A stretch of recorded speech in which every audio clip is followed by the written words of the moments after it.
27 minutes before the top of the hour, 42 degrees in downtown Sylacauga. Ashton Fowler, Sylacauga City Council President, joins us this morning. Ashton, good morning to you. Good morning. Good to be here. Good to have you with us. And of course, before we get into the crux of the conversation, you traveled 280 many times, going to Auburn with your work, and travel through Dadeville, and what a horrific scene that was Saturday night. Yeah, it's just you know, something you don't hear around these parts, and even in the state of Alabama, something like this, just a severe tragedy, and our thoughts and condolences and prayers to all involved and affected by this tragedy in Dadeville are coming from Sylacauga to you guys. You know, I've been downtown through there with my business and just trying to, I've seen that spot and drove by that spot several times, and you just awful news coming out of Dadeville about that. And you know, Dadeville with about 3,000 residents or so there, citizens, but it can happen anywhere, large or small town, doesn't matter. Yes, anywhere. If any of these, I guess you call mass shootings, have seen, you've had them at all demographics, all size towns and places and venues. I mean, it's truly all across the board in the spectrum of where they can have it. No doubt about it. Let's talk Sylacauga City Council. Much to do about a proposed 1.5-cent sales tax. Where are we on this matter? Yeah, so we, you know, of course, several meetings ago, I introduced the fact of, you know, this is a discussion. And last time I came on here, we talked, and I told you we had not discussed it, and that was the truth. And I said when we would, I'd come back on. So here I am. And I introduced it and said, you know, we're thinking about this. Then, of course, we have to dive down into percentages and divvying up and splitting it up. So we had a couple of meetings there. And just last week, we met, we decided on any percentage would be 1.5% increase. And then we met last week to talk about dividing and allocating, earmarking that 1.5 to different items. So we listed those, gave them certain percentages to end up to 100% of what we thought would be. That 1.5 should yield about $4 million of increase in revenue on the low side. So we're being conservative, rather underestimate and overachieve. So we took that $4 million mark and said, okay, let's divide that up and guarantee these percentages and show everybody, you know, where your money's going. So you can be at ease to know how that money's being spent on that increase. I'm sure that you fielded questions of why now? I mean, we're struggling with the economy, and it seemed like that people are just trying to rob Peter to pay Paul, with so to speak. But why now the proposed tax increase? Well, now is no time better than now. So what I'm saying is we've thought about it. We've had all these cuts on each department come budget time, and we've passed a surplus budget every time I've been in since 2016. And that's something to pride yourself on, but that doesn't mean it leaves you more operational room if you have to amend the budget for unexpected expenses. So when you pass a budget for maybe 10, 15, 20 million, $20,000 surplus, doesn't give you much wiggle room to do anything in the future. So we continually dig ourselves into debt, and any city, no matter the size or shape, you're not going to be out of debt. So the thing we want to look at this as is a way to maintain our debt service, to go get those bonds, to continue to pave streets, fix infrastructure and drainage, all these problematic situations that cannot be 100% addressed and multiples addressed at the same time without extra financial aid.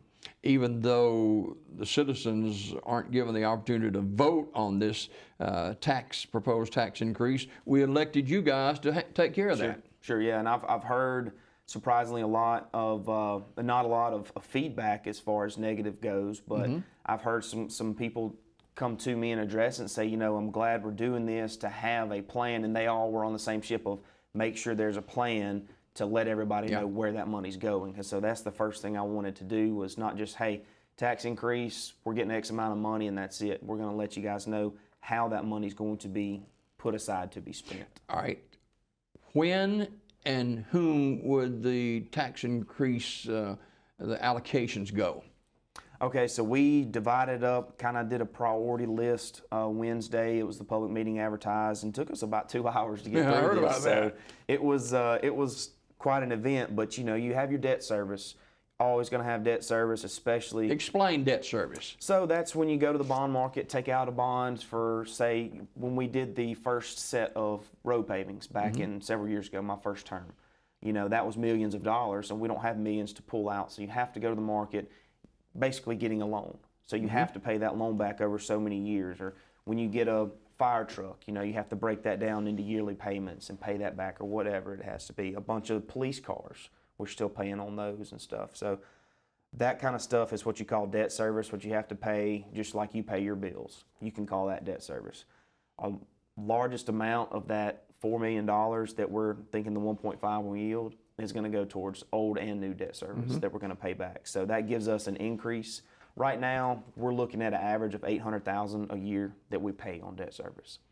Obviously, we want to do more projects, do more things. It's going to go up. So we decided to do about 20% of that allocation towards debt service. The departments that are going to be allocated to, who are some of those? So you got police, fire, and street departments. They're all getting 7.5. No, excuse me, I'm sorry. Police and fire are getting 12.5, which yields about $500,000 a year. And then street will get 7.5. That's about $300,000. So anything that these guys want extra, like the police cars, the fire trucks, they need maybe positions that are funded or that are passed. The job descriptions are passed, but not funded. Now they can be funded. You have assistant chiefs, captains, empty patrol officer spots on the police side. Corporals are being talked about. They have a new pay plan that we've passed. It's going to cost about $400,000, so that's where this money comes from. And streets, if we had this a year ago, they could have bought that street sweeper clean and clear from that. We have heavy equipment, the backhoes, excavators, and all that stuff. All the dump trucks, the trailers, the things that they haul around, they're going to need replaced because we have a lot of old equipment over there. So these are the accounts and the ways that this can happen.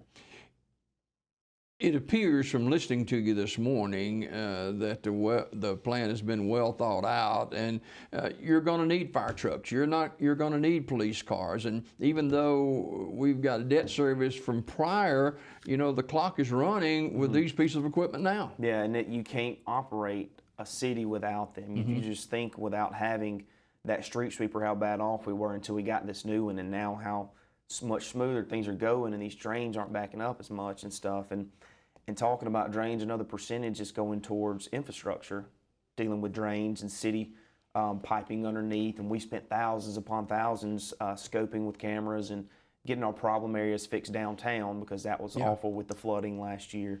So about this time last year. So we have allocated monies towards that. Recreation gets a percentage, and this is done so these department heads and executive directors can plan for the future, knowing that they have this money coming, knowing that that's going to be in the account. So say recreation wants to replace all playground equipment. They know, hey, in 3 years we're going to have X amount of money.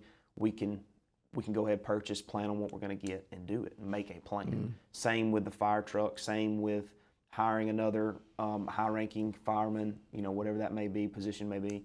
They can know they have the money coming and can have it for several years, so they can plan. What does this mean for the average citizen of Sylacauga? You're looking at rough math. First off, it's not going to fully affect you unless you spend around $10,000 a year in the local economy. After that, it's going to affect you, and average household will be about $300 annually. So that's your 1.5% increase, pennies on the dollar, quite literally. So it's around $300 a year. When do we expect this to take place? So we're going to have a vote on it in May, and first meeting in May. So then that means if it passes there, it has to go to the state for 60 days for them to do what they need to do. It's just 60 days there at the state level.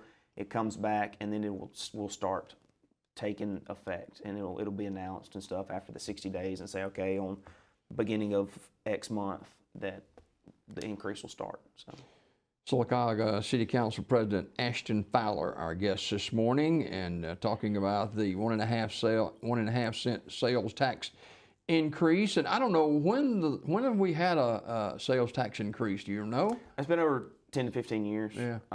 It's relatively easy as far as changing the resolution, the ordinance that's written up. You take the old one, scratch out the numbers, and change the numbers on it. It's quite that simple, but of course you have to agree on all the numbers. That's the hard part. So that's no problem there. It's been idle, and you know, everybody wants something. That's why we're elected, to try to get the people what they want, and they want it, they need it, and it's warranted, but we don't have the financial means to obtain it. And here, with the minimal effect upon the citizens, we get the maximum effect of financial aid we need to get everything the city needs. Well, I know one thing that the citizens talk about needing, and that's a swimming pool. That's right, yes. So we've been having the master plan talk, the recreation catalyst project from Chambliss and King going on. We spent a lot of money, let's face it. Yeah, we have. And so they've given us their return. We're waiting on an economic study by a third party that has no effect by Chambliss and King. So once it comes in, we can actually see the fruition,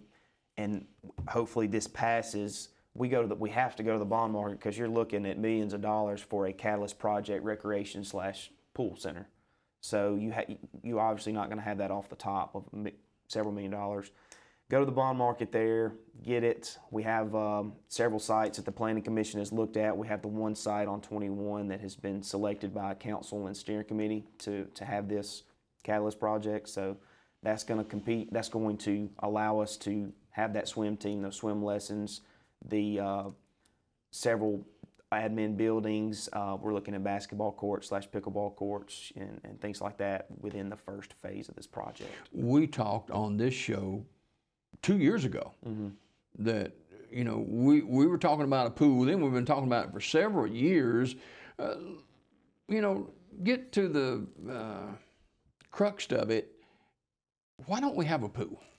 Well, as simple as we waited to look at this pool when it was shut down. We kept putting 6 figures in it a year my first term, and it just was in the same spot, if not worse, the next term when we put more money in it. So the government came in. I can't remember the ADM. I can't remember which one it was. They came in, declared it non-functioning after we showed them all the things that were wrong with it, and you know, the things that we had fixed in the past, and they were like, it can be condemned. So it's the catch is it's an LWCF property, which is a grant that you receive to build certain recreational facilities, but it's a lifetime commitment. That piece of property has to be a recreational facility. So that's what we held on to, is trying to figure out what can we do with this. And you know, we had a splash pad idea. There's several different ideas floating out there about skate parks, basketball courts, something recreational to maintain that land. And when you look at it, no matter how good that pool is, bad the pool is, it's a 40-year-old pool. History repeats itself. We've had a new pool every 40 years, and that's what we looked at doing. It has not gone in our favor as quickly as possible as we've wanted to. The pool's filled up now, and that's because I know that's the next question people ask, well, it's full now. Yeah, it's full after we put the 6 figures in it, and then it was condemned, and we didn't write it up. So you have a swim season in there with kids swimming around and constant movement of the pipes in the water. It's going to get back to the exact same way it's been the past 4 years, or the 4 years before it was condemned. So, but it's not something that you guys have just turned your head to and say, well, let's look at this 1.5 cent sales tax and it'll get the people's minds off a pool or whatever. That's not the case. No, it's not, and this is going towards that, whether it be the percentage for debt service off that bond or the percentage for recreation, for them to not only build, but it's to maintain and staff, pay for those expenses as far as that goes. And you're going to build more facilities, you got to have more staff, you're going to have more maintenance fees and stuff like that. So this again puts a plan in place for us to act on and have it ready. And if time comes and we want to do something further, maybe a phase 2 on this recreational idea, we have the plan on the shelf. We pull it off and go. There's no waiting after that. Since we talked, we've had several new businesses and industries open here in Sylacauga. So things are looking up. They are. You know, we had Publix open up. Grand opening was great. Store's awesome. Been in there several times, and you know, it's nice to have one of those in town. We had a lot of citizens going out of town to spend their money at Publix's in Chelsea and towards Birmingham in that area. So now we've got them back here. I know Lloyd's has opened up and done very well and successful, only their 2nd location ever. So it's nice to see. And we've been in talks with other businesses and things coming to town. And you know, Sylacauga's only up and up. And again, going back to piggybacking off of that $4 million I said on the 1.5% increase, that's before any of that, any of the Publix and the Lloyd's and stuff like that. This was the as-is trending data that we currently have. We just projected it 1.5% further.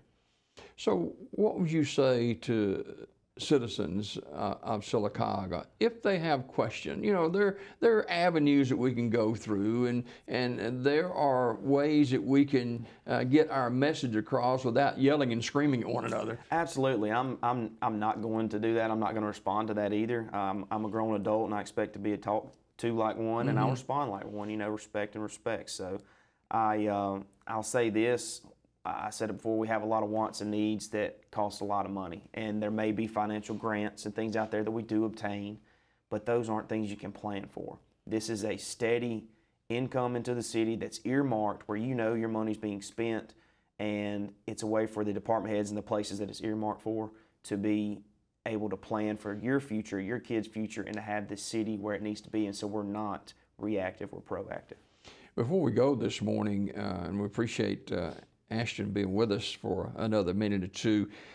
Even though we're getting more dollars for the police department, the fire department, and other entities, it's always a wrestling match to get new employees to come from other areas and to keep the employees that we've got. It is, and we're doing our best. I know in the public safety realm with police and fire and streets, it's a hard time. We've given the police department their request of a very generous pay plan increase, and we've gotten some hits off of it. We've had several people come in to take the PT test and interviews and such and all that. So we're working on getting more cars for them and getting on a schedule for a certain amount of cars per year, so we can have new things. The generation coming in that's wanting to work and all this, they want new, they want shiny, they want nice stuff, and of course they want the right amount of money.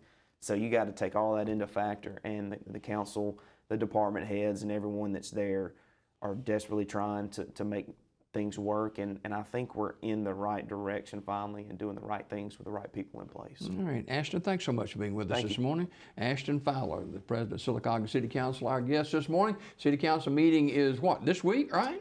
Yes, Tuesday. Yeah, tomorrow. And for you who maybe would like some input as to what's going on, go to the council meetings. Absolutely.